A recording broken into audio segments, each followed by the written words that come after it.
Journal Record Editor Ted Streuli joins us to discuss stories in business this week.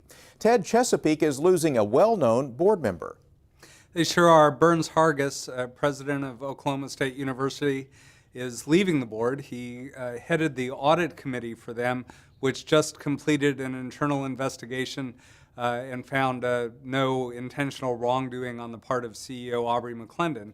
Burns actually turned in a resignation last year when he failed to get more than 30% of shareholder votes to retain him on the board.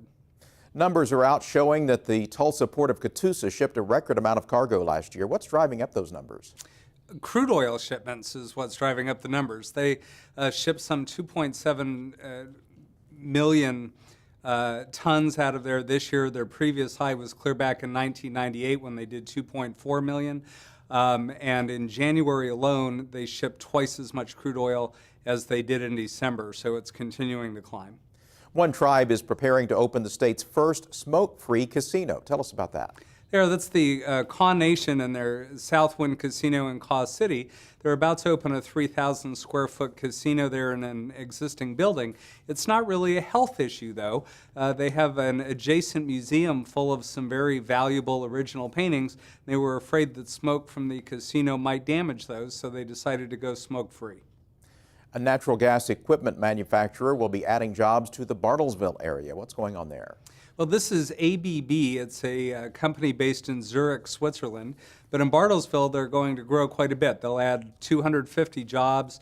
They're expanding their plant there from less than 50,000 square feet to almost 100,000 square feet. Automotive powerhouse OReilly has purchased space in Tulsa, but this doesn't look like the average auto parts store.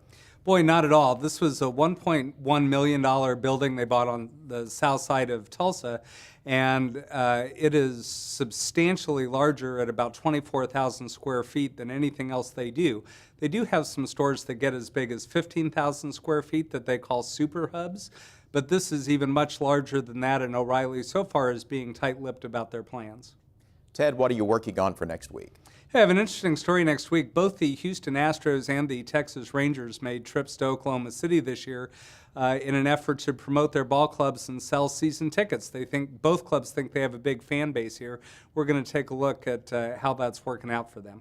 That should be an interesting story, and we'll watch for it in the Journal Record. Ted Streuli, editor of the Journal Record, thank you. My pleasure.